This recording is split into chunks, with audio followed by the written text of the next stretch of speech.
Señor, te damos muchas gracias por esta oportunidad, este privilegio que nos das de poder estar aquí reunidos.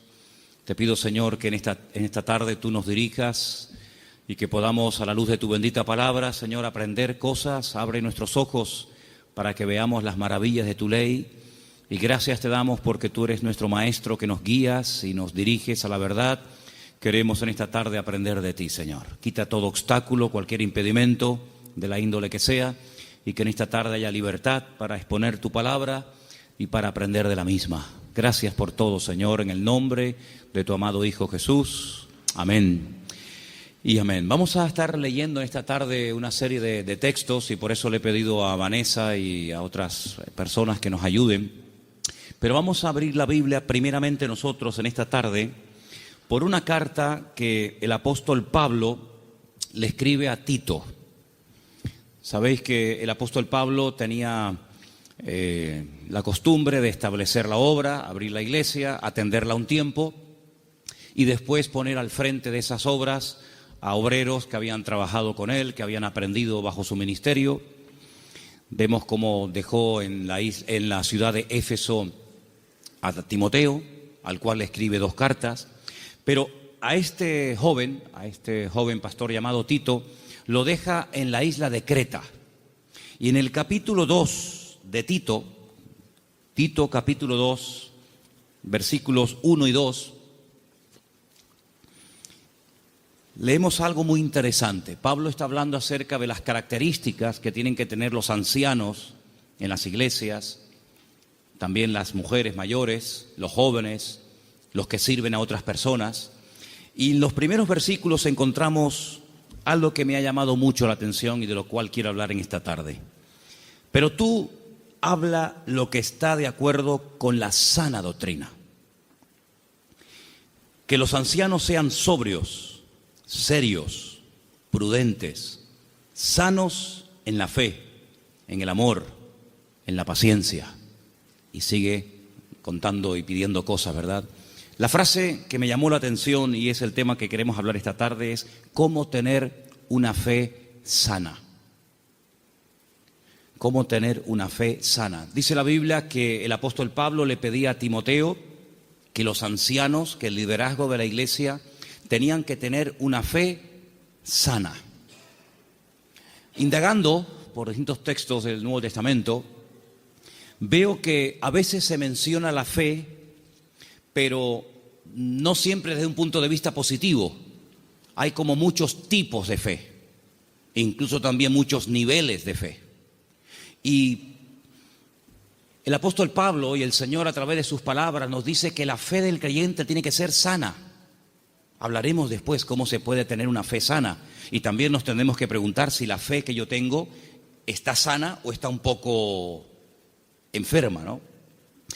En Lucas 9:54 vamos a leer el primer texto, donde podemos ver a unos discípulos del Señor que lógicamente tenían fe, pero una fe muy extraña. Yo la he llamado una fe distorsionada. Escuchemos Lucas 9:54. Viendo esto, sus discípulos Jacobo y Juan dijeron: Señor, ¿quieres que mandemos descienda fuego del cielo como hizo Elías y los consuma? Unos discípulos del Señor le están proponiendo al Señor: Señor, ¿quieres que oremos para que caiga fuego del cielo y destruya a esta gente que no ha querido recibirnos? Y dice, ¿pero qué estáis diciendo? El Señor no apoya esa petición.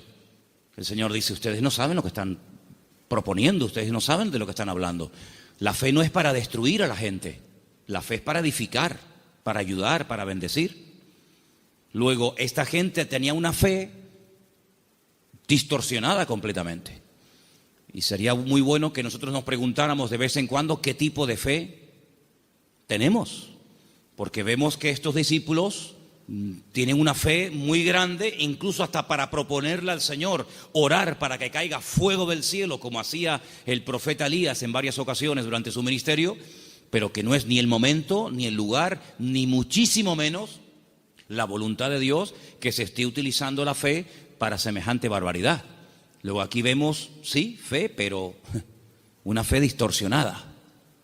Hay un texto en 2 de Timoteo 1:5 que menciona otro tipo de fe y es un texto en el que el apóstol Pablo reconoce que la fe de Timoteo no es como la que él va a mencionar a continuación. 2 de Timoteo 1:5. Trayendo a la memoria la fe no fingida que hay en ti, la cual habitó primero en tu abuela Loida y en tu madre Eunice, y estoy seguro que en ti también. Analizando este texto, encontré que hay más de 43 traducciones diferentes de este término griego que se ha traducido en la versión Reina Valera como fe no fingida.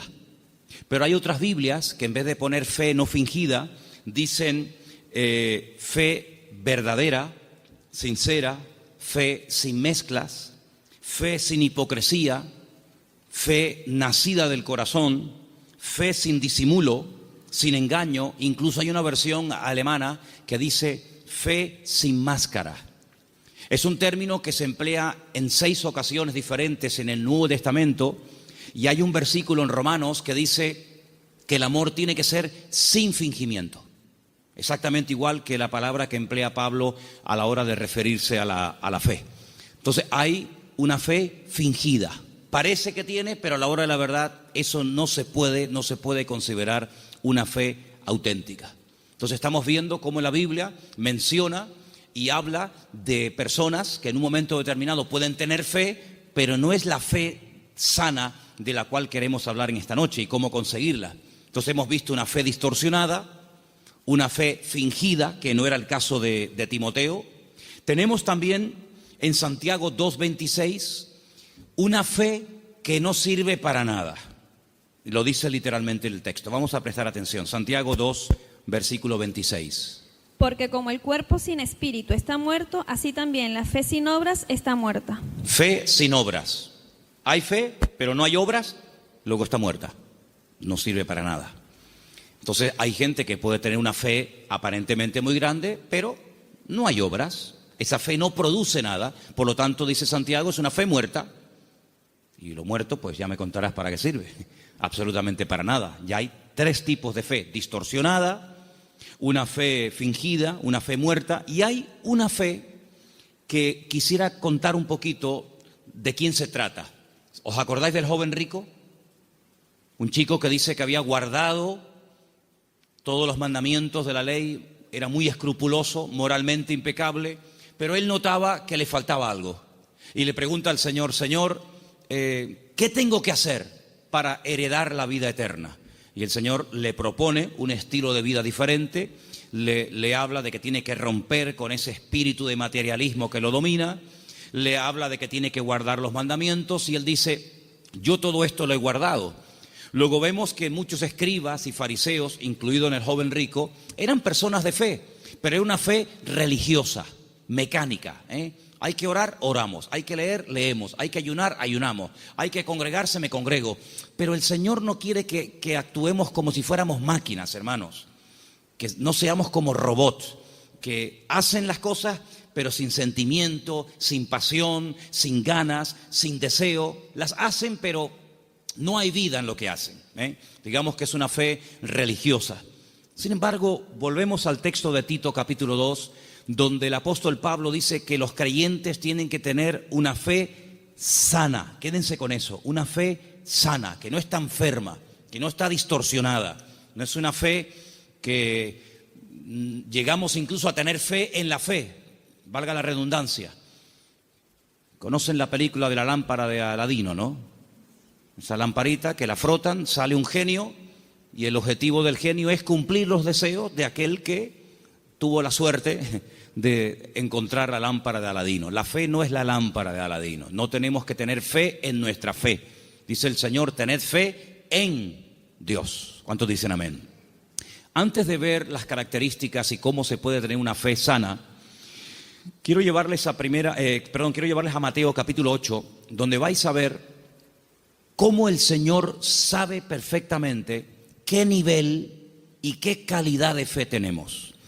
En Mateo capítulo 8, a partir del versículo 5, se relata la historia de una visita de Jesús a un pueblo llamado Cafarnaún, que significa el pueblo de Naún.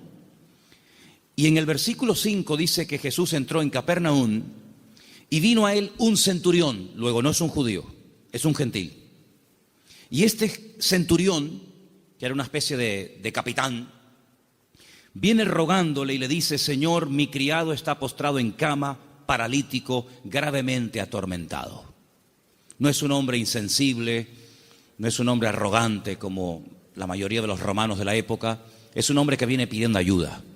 Y viene pidiendo ayuda a un judío. Luego aquí hay un acto de humildad muy grande. Y le dijo el Señor: yo iré y le sanaré.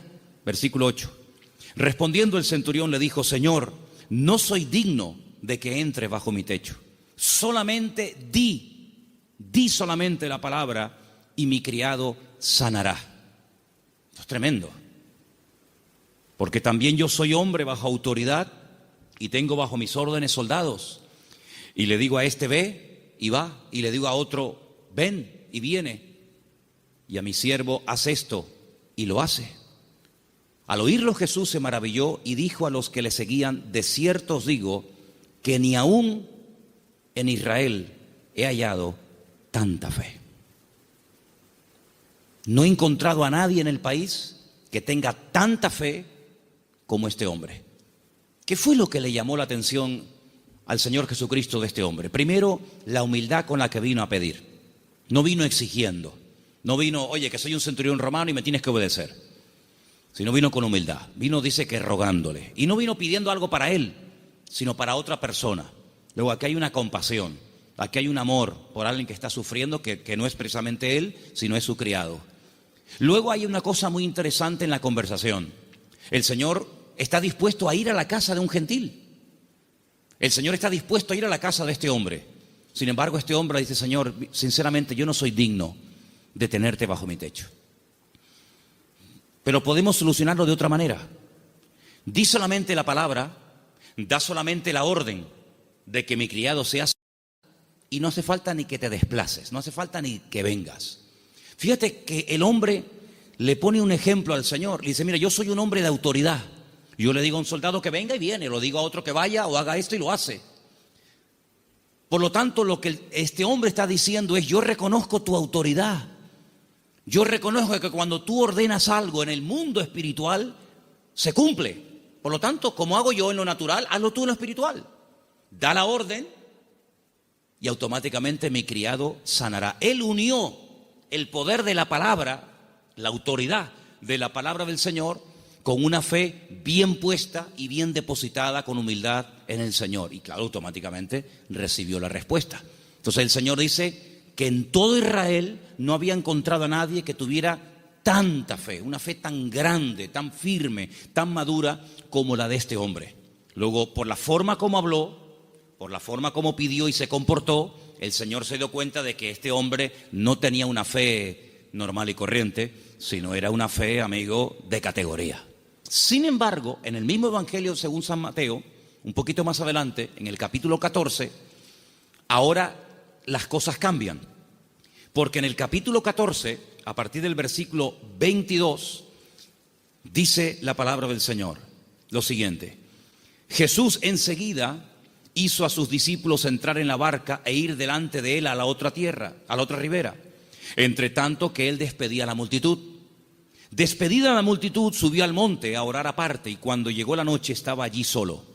Y ya la barca estaba en medio del mar, azotada por las olas, porque el viento era contrario. Más a la cuarta vigilia de la noche, como a las 3:30 de la madrugada, Jesús vino a ellos andando sobre el mar.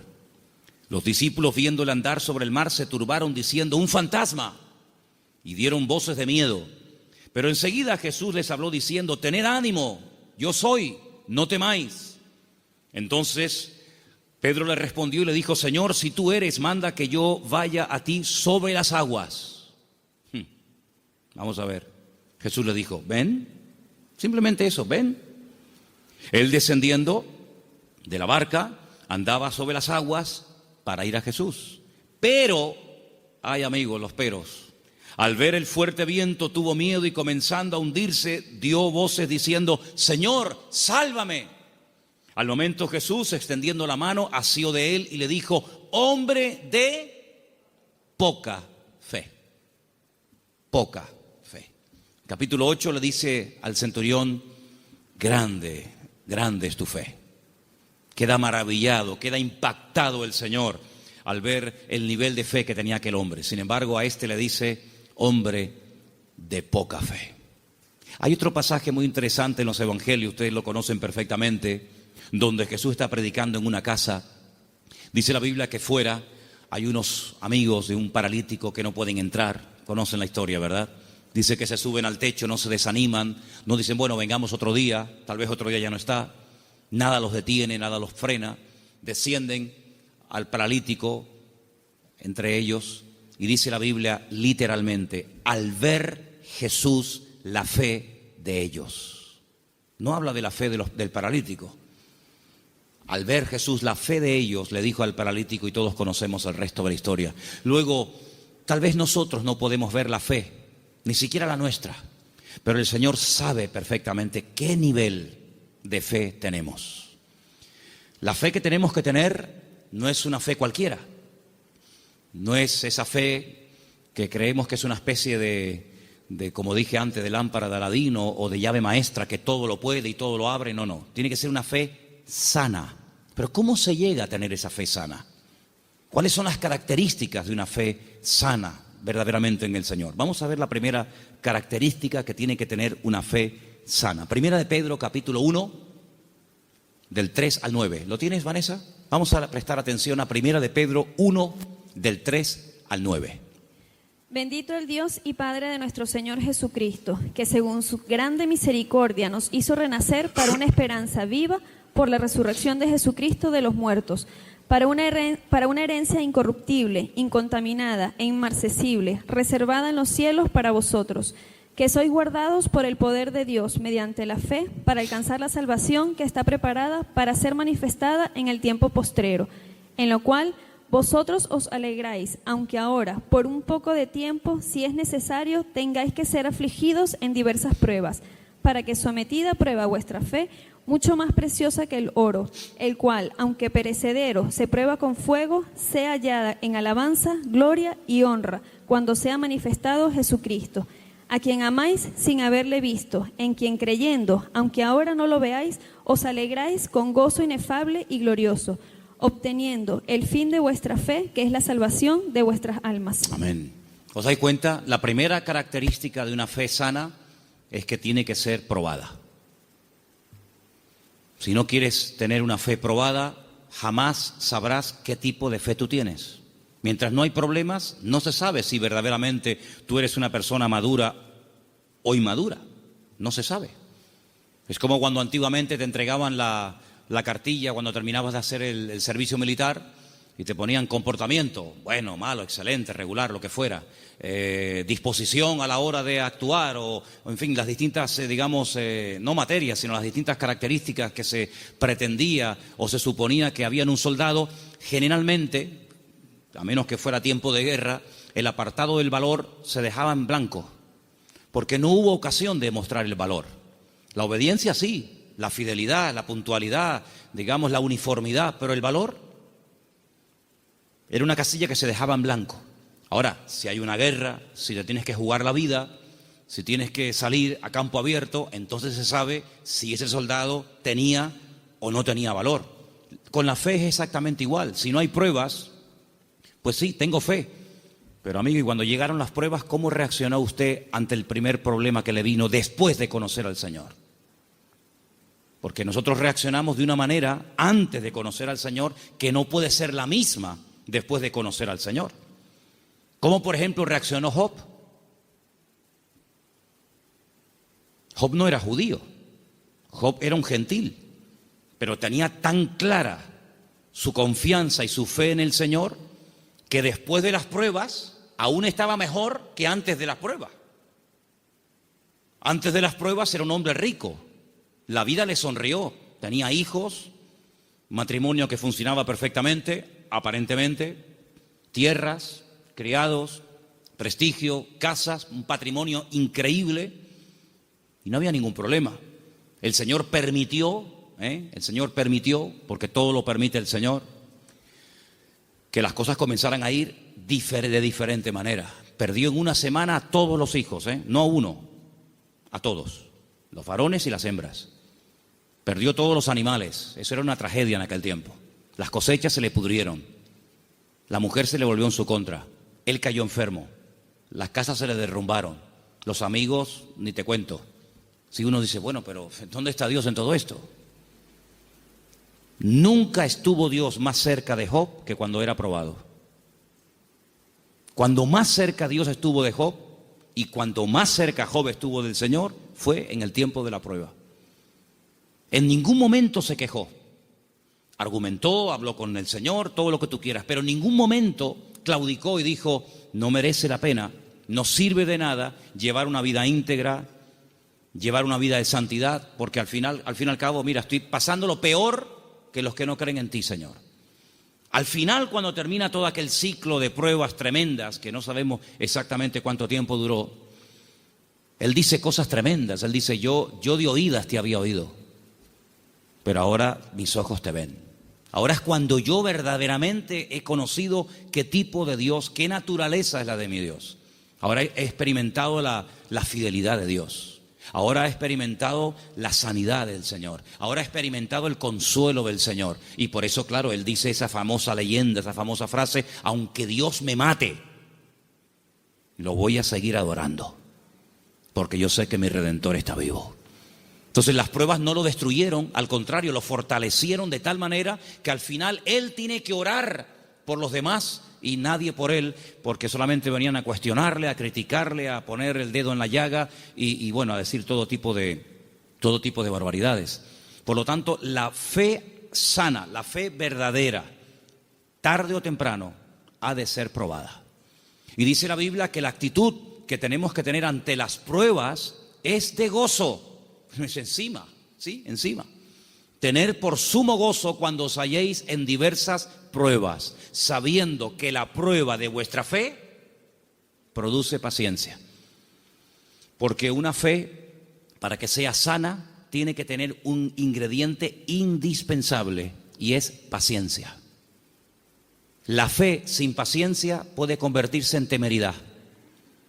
Y tú dices, pero la fe tiene que ir acompañada de paciencia. Hombre, claro, si no se termina convirtiendo en desesperación. No entiendo nada. Oro, pido con fe y no recibo. ¿Pero cómo es esto? Entonces, si no va acompañada del ingrediente de la paciencia, al final terminas desesperándote porque crees que no tienes fe, que has cometido un pecado, que te han hecho algo malo, etcétera, etcétera, y comenzamos a decir tonterías, y toda tontería, toda queja, todo lamento que salga de nuestros labios lo que hace es que va deteriorando, enfermando, debilitando cada vez más la fe. Y en vez de ser una fe sana, es una fe, pero enferma. Entonces, vemos que la característica de una fe sana es que ha sido probada por el fuego. Es interesante notar que hay un momento en el que el Señor le dice a Pedro, Satanás ha venido para pedirme permiso porque os quiere zarandear como al trigo. Eso es una revelación de parte del Señor, porque en ningún momento encontramos en los evangelios a Satanás hablando con Cristo pidiéndole semejante cosa. Eso es una revelación que el Señor contó. En esas cosas que le ocurrían a nivel personal al Señor, dice, Él os va a zarandear como el trigo, pero yo ya he rogado previamente por ustedes para que vuestra fe no falle. Y una vez que seáis confirmados, vete y confirma a tus hermanos. En otras palabras, el Señor no descarta en ningún momento que un creyente en algún momento determinado de la vida pueda ser sacudido o pueda ser zarandeado, es decir, probado. Y entonces ahí esa fe se puede demostrar y comprobar si verdaderamente la fe que usted tiene es una fe a prueba de bombas o es una fe que le dura hasta la primera prueba. En la parábola del sembrador dice la Biblia que hay semillas que brotaron muy rápido, pero dice cuando salió el sol quemó la semilla y no dio fruto. Y cuando están en privado, los discípulos le preguntan al Señor o le piden al Señor que les explique la parábola del sembrador. Y Él les dice, mira, las semillas que caen junto al camino y brota rápido son los que reciben la palabra, al momento la reciben con gozo, pero como no tienen raíces, cuando sale el sol, que son las pruebas y las dificultades de la vida, las pruebas de la vida secan, son de corta duración. Entonces la prueba lo que hace es que fortalece nuestra fe para que nuestra fe pueda estar preparada para la siguiente prueba y así de esa manera tener una fe robusta y madura que ha soportado las pruebas. Es como cuando se construye un puente, se hace una prueba de carga, no se abre al público, decir, bueno, abran, ¿y si se cae? Hay que hacer una prueba de carga, ponen el puente todo lleno de camiones cargados a tope y los dejan ahí un tiempo para que si el puente resista, pues si el puente resiste la prueba, pues entonces se puede abrir el tráfico al público. Exactamente igual, nuestra fe tiene que ser probada y tiene que ser probada donde necesita ser probada. A lo mejor en lo económico, a lo mejor en lo familiar, a lo mejor en lo físico, no sé, pero el Señor sabe dónde tiene que apretar, porque todas las pruebas siempre son para nuestro progreso, para nuestro crecimiento y para fortalecer nuestra fe. ¿Cuántos dicen amén? La segunda característica de una fe auténtica, de una fe sana, la encontramos en una carta que Pablo le escribe a los hermanos de Tesalónica. Primera de Tesalonicenses 1, del 2 al 10. Es una lectura un poquitín larga, pero por favor presten atención. ¿La tienes tú, Patricia? Adelante. Damos siempre gracias a Dios por todos vosotros, haciendo memoria de vosotros en nuestras oraciones, acordándonos sin cesar delante del Dios y Padre nuestro de la obra de vuestra fe, del trabajo de vuestro amor y de vuestra constancia en la esperanza en nuestro Señor Jesucristo, porque conocemos, hermanos amados de Dios, vuestra elección. Pues nuestro evangelio no llegó a vosotros en palabras solamente, sino también en poder, en el Espíritu Santo y en plena certidumbre. Como bien sabéis, cuáles fuimos entre vosotros por amor de vosotros, y vosotros vinisteis a ser imitadores de nosotros y del Señor, recibiendo la palabra en medio de gran tribulación con gozo del Espíritu Santo, de tal manera que habéis sido ejemplo a todos los de Macedonia y de Acaya, que han creído, porque partiendo de vosotros ha sido divulgada la palabra del Señor, no solo en Macedonia y Acaya, sino también en todo lugar vuestra fe en Dios se ha extendido, de modo que nosotros no tenemos necesidad de hablar nada, porque ellos mismos cuentan de nosotros la manera en que nos recibisteis y cómo os convertisteis de los ídolos a Dios, para servir al Dios vivo y verdadero, y esperar de los cielos a su Hijo, al cual resucitó de los muertos, a Jesús, quien nos libra de la ira venidera. Amén. La iglesia de Tesalónica, desde el primer momento, fue una iglesia muy perseguida, muy perseguida. No todas fueron así, pero una de las características de esa congregación es que desde el primer momento los creyentes fueron perseguidos. Hermanos perdieron la vida. Llegó un punto que la presión era tan tremenda, que comenzaron a pensar si a lo mejor ya había comenzado hasta la gran tribulación. Fíjate lo que te digo. Y por eso Pablo tiene que escribirles varias cartas y alentar y animar a los hermanos y aclararles que todavía ese tiempo no ha comenzado, y les alienta y les anima a decir, hermanos, seguir adelante. El Señor aún no ha venido. El tiempo de angustia de Jacob, la gran tribulación aún no ha comenzado. Y Pablo pone doctrina encima de la mesa para que ellos sepan que lo que está pasando no es todavía lo que está profetizado para los últimos tiempos, ¿verdad? Y una de las cosas que el apóstol Pablo reconoce de la iglesia es que la fe de la iglesia, la fe de los hermanos de la ciudad de Tesalónica, no se quedó encerrada entre cuatro paredes, sino que los creyentes no habían perdido el valor de testificar a los que no conocían al Señor. Ellos se habían convertido, como dice ahí, hemos leído, de los ídolos. Habían sido gente idólatra, politeísta, y habían dejado esa vida de desorden, de idolatría, para convertirse al Dios vivo y verdadero. Pero la conversión de ellos, la fe de ellos depositada en el Dios vivo y verdadero, no era algo que se hacía a escondidas, sino algo que ellos querían que se difundiera. De tal manera que Pablo llegaba a ciertas y determinadas poblaciones y la gente en esos lugares daban testimonio de lo que los hermanos de Tesalónica estaban pasando y cómo la fe de ellos se había extendido. Y esto es muy importante, hermanos. Esto es muy importante porque en un momento tenemos un encuentro inicial con el Señor. Nos encontramos con el Señor, entendemos el propósito de la salvación, de la venida de Cristo. Pedimos perdón por nuestros pecados, lo aceptamos como nuestro Señor y Salvador personal. Muy bien, pero ¿y ahora? Ahora se tiene que extender nuestra fe. Tenemos que divulgar nuestro testimonio, nuestra esperanza en el Señor, porque no todo el mundo tiene la misma fe. No todo el mundo ha tenido la misma experiencia que tú has tenido, y por eso es muy importante que abramos la boca para que podamos decir a la gente, oye, que hay una esperanza, que hay un remedio, como vimos el domingo, que hay un camino, una verdad y una vida. Y los tesalonicenses no dijeron, bueno, mira, vamos a quedarnos callados porque nos están maltratando, nos están matando, nos están torturando. No importa, vamos a seguir hablando, vamos a dar testimonio de la fe en nuestro Señor Jesucristo. Esa es otra característica indispensable de una fe sana, que no solamente soporta la prueba con gozo y que la utiliza como plataforma para crecer y para acercarse más al Señor, sino que además es una fe que no es muda, no es una fe invisible. Usted sabe que la tiene, pero nadie se ha enterado en la familia, nadie se ha enterado en el barrio. No, yo abro mi boca y extiendo y proclamo la fe, la obra que el Señor ha hecho en mi vida. Esa es otra característica de una fe sana. Un creyente que no testifica no es normal. No es creyente que un creyente que tiene el gozo del Señor y que ha pasado de muerte a vida, pasen los días, las semanas y se le pase la vida y no comparta su fe y su testimonio con nadie. Eso no es una fe sana, es una fe enferma. Otra característica de una fe sana, quiero leer en Santiago, voy a leer este pasaje yo, si no les importa, en capítulo 2, a partir del versículo 14, donde Santiago habla de algo muy importante relacionado con la fe.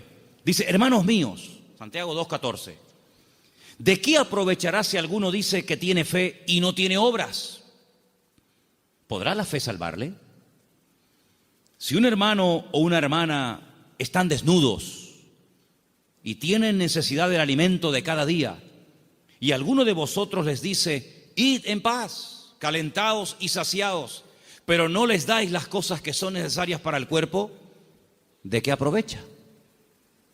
No, hermanos, déjenme que diga esto. Decimos, bueno, pero ¿no es el Señor el que suple nuestras necesidades? Sí, pero muchas veces el Señor puede suplir nuestras necesidades a través de nuestros hermanos. A veces cuando veo a un señor mayor o a alguna persona en un parque, en una plaza, dándole de comer a los pajaritos o a las palomas, a mí siempre me viene a la cabeza el texto que dice, hombres de poca fe, mirad las aves del cielo que ni siembran ni hilan, ¿no las alimenta vuestro Padre Celestial? Y yo digo, fíjate, este hombre sin darse cuenta, o a lo mejor sí, no sé, está siendo un instrumento que hoy el Señor está utilizando. Él cree que le sobraban unas miguitas de pan duro y las trae al parque para entretenerse, pero él no se está dando cuenta de que ese montón de pájaros, el Señor los está alimentando a través del detalle de este hombre. Entonces puede ser que el Señor te puede utilizar a ti en un momento determinado y a través de tu vida, cubrir la necesidad, suplir la necesidad de algún hermano. Entonces dice, así también la fe, si no tiene obras, es muerta en sí misma. Una de las fe que comentamos antes. Versículo 18. Pero alguno dirá, tú tienes fe, yo tengo obras. Muéstrame tu fe sin tus obras y yo te mostraré mi fe por las obras. Tú crees que Dios es uno y bien, haces bien. También los demonios creen y tiemblan. Mas ¿quieres saber esto, hombre vano, que la fe sin obras es muerta? ¿No fue justificado por las obras nuestro padre Abraham cuando ofreció su hijo Isaac sobre el altar? ¿No ves que la fe actuó juntamente con sus obras y que la fe se perfeccionó por las obras?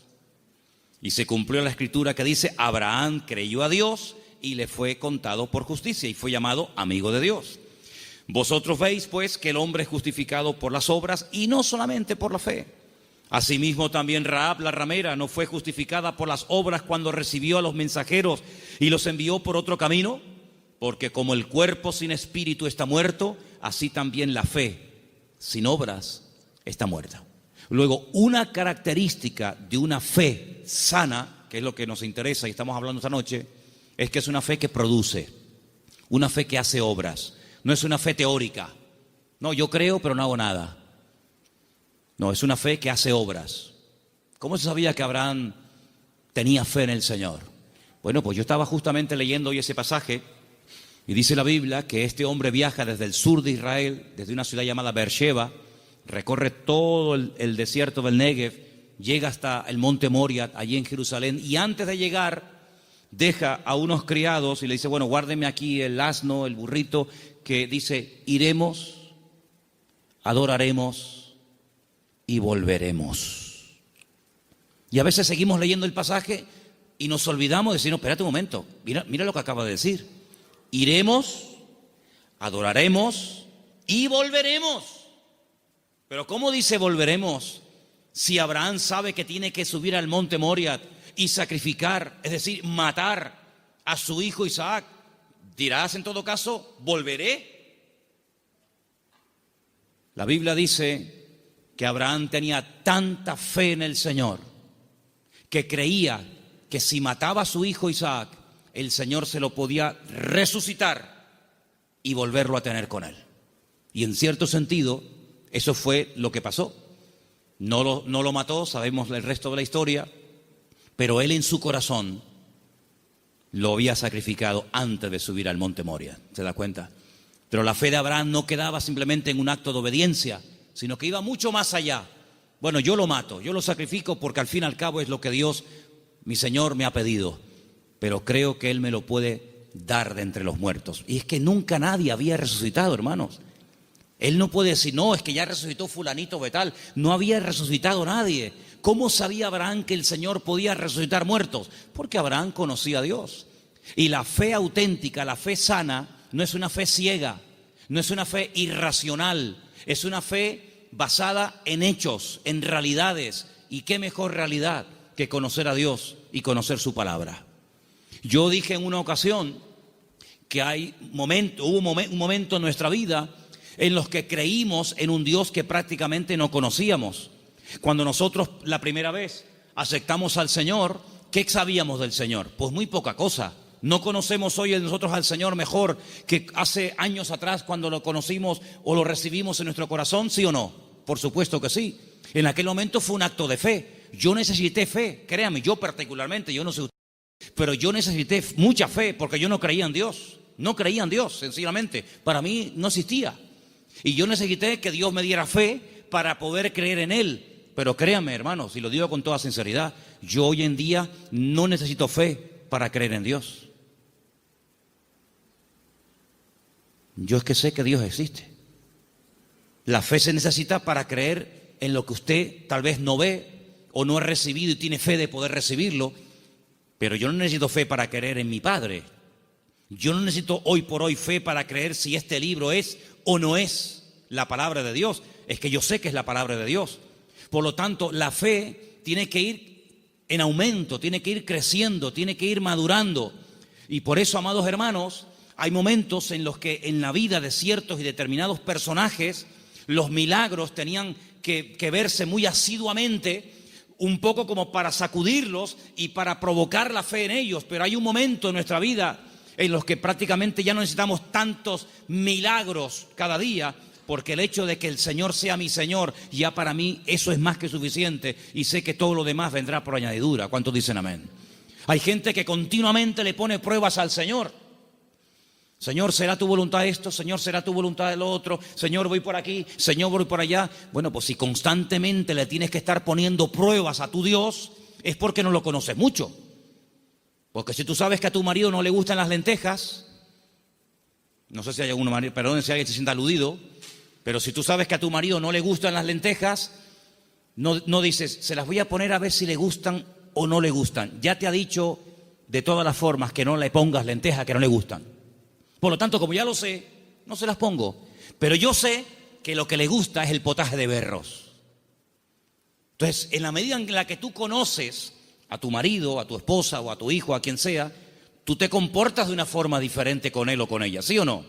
En la medida en que tú conoces a Dios, yo no tengo que decirle a Dios, Señor, ¿se puede hacer esto? o no se puede hacer. Voy a poner un papelito con un sí y con un no. Soplo y el que se quede en la mesa, no hace falta jugar a eso, porque yo ya conozco a mi Dios y yo sé lo que le gusta y lo que no le gusta. Leía en el día de ayer algo tremendamente interesante. Dice Pablo, es que la ley no fue dada para el justo. La ley fue dada para el homicida. La ley fue dada para el que no conocía a Dios y tienes que decirle todo, le tienes que contar todo. Pero José nunca leyó la Biblia. Y José era capaz de decir, eso no lo puedo hacer, porque si yo hago eso, yo peco contra mi Dios. ¿Os acordáis? Cuando es tentado con la mujer de Potifar, él podía haber dicho, bueno, ¿dónde está escrito que esto es pecado? No estaba escrito por ninguna parte, pero es que él conocía a Dios. Y cuando una persona conoce a Dios, aunque no tenga mucho conocimiento de la Biblia, conoce más del Dios de la Biblia que de la Biblia del Señor y sabe perfectamente discernir y dice, esto no es de Dios, esto no es del Señor. Porque el que conoce al Señor, dice la Biblia, hay un texto muy bonito que dice, el pueblo que conoce a su Dios se esforzará. Y nosotros, amados, queridos hermanos, no dejamos de pecar por miedo al castigo, sino no pecamos por temor a Dios, por respeto al Señor, que es muy diferente. Amén. Otra característica de una fe madura, tal vez le puede sorprender esta frase, es que no tiene miedo a las aventuras. En Génesis capítulo 12, quiero que vean este pasaje conmigo.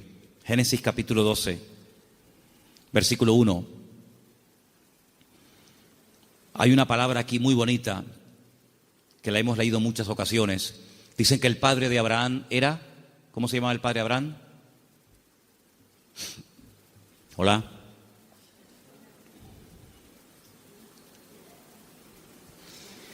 El padre de Abraham se llamaba Taré. Y cuenta la leyenda que el padre de Abraham, Taré, podía ser una persona muy importante en el ejército de Nimrod. ¿Y quién era Nimrod? Uno de los peores personajes de la historia. Terrible, terrible. El primer hombre poderoso de la tierra. Un tipo de anticristo, para que me entendáis. Un hombre idólatra, un hombre tremendo. Y hay muchas leyendas y muchas historias, no solamente en el pueblo de Israel, sino en el mundo árabe y en otras culturas que hablan mucho de Abraham, porque Abraham es el personaje que le cae bien a todo el mundo. Le cae bien a los árabes, le cae bien a los cristianos, le cae bien a los judíos. Es un personaje que todo el mundo lo quiere. Es el padre de todos. Y hay una leyenda que dicen que un día el padre de Abraham, que era vendedor también de ídolos, se fue y dejó a Abraham al cargo de su tienda de imágenes. Y Abraham rompió todos los ídolos de su padre menos uno. Y cuando el padre viene, le pregunta al hijo, hijo, ¿pero qué has hecho? Me has roto todos los ídolos, todas las imágenes. Y le dice, no, lo que pasa es que vino una señora con un plato de comida para ofrecer una ofrenda a los ídolos y como este ídolo, que es el más poderoso que tú tienes, no quería compartir la comida con los demás, los destruyó a todos y se comió la comida a él. Y le dice el padre, pero hijo, ¿qué cuento me estás contando? Si son ídolos de piedra, son incapaces de hacer esto. Y Abraham le dice, pues papá, si tú mismo has reconocido que son ídolos de piedra que no puedan hacer esto, ¿por qué los adoras? Es una leyenda que cuentan los árabes, ¿no? Hablando acerca de la fe de Abraham. Pues este hombre, cuando vivía en aquella tierra, versículo 1, Génesis 12:1, dice, el Señor le había dicho, fíjate el tiempo del verbo, no está llamando el Señor ahí a Abraham, dice, ya le había dicho. Es como, oye, que ya te he dicho, ya te lo dije el otro día, te lo estoy recordando. Ya el Señor le había dicho a Abraham. ¿Qué le había dicho? Vete de tu tierra, de tu familia o parentela, de la casa de tu padre, a la tierra que yo te mostraré. Fíjate que el primer verbo está en pasado y el último está en futuro. Ya le había dicho el Señor, a la tierra que yo te mostraré. ¿A dónde voy? No lo sé, yo te lo mostraré, ya te lo diré. Pero hay una promesa, entre el cumplimiento de la promesa y la obediencia, hay una palabra muy interesante, dice, yo haré de ti una nación grande, te bendeciré, te engrandeceré, serás bendición, bendeciré a los que te bendigan, y a los que te maldijeren maldeciré. Serán benditas en ti todas las familias de la tierra. Y se fue Abraham como el Señor lo había dicho. Entonces vemos que este hombre, en base a una promesa, en base a una orden de parte del Señor, él emprende una aventura. Y por eso este punto que he dicho, que para tener una fe sana, uno tiene que estar dispuesto a correr aventuras con el Señor. No podemos tener todo bajo control. Hay creyentes que todo lo quieren tener bajo control. Y eso es totalmente imposible. Quiero tener bajo control las facturas, lo que tengo que pagar, lo que tengo que hacer, lo que tengo que decir. Tengo que tener... Hermano, en la vida de un creyente verdadero, tienes que dejar una puerta abierta a la vida de fe, a una vida de aventura. Esto no tiene ni pies ni cabeza, diría un padre a un hijo. Pero hijo, ¿a dónde va? Es que no lo sé, padre. Pero, ¿qué sentido tiene esto? Yo leía hoy una frase en un libro que la tengo por aquí apuntada y me llamó mucho la atención y la quiero compartir con ustedes. Y la frase que leía dice: lo que nosotros llamamos seguridad muchas veces no es más que un freno para una vida de fe. Esto me impactó muchísimo, ¿eh? No, es que hay que tener una seguridad en la vida, tú.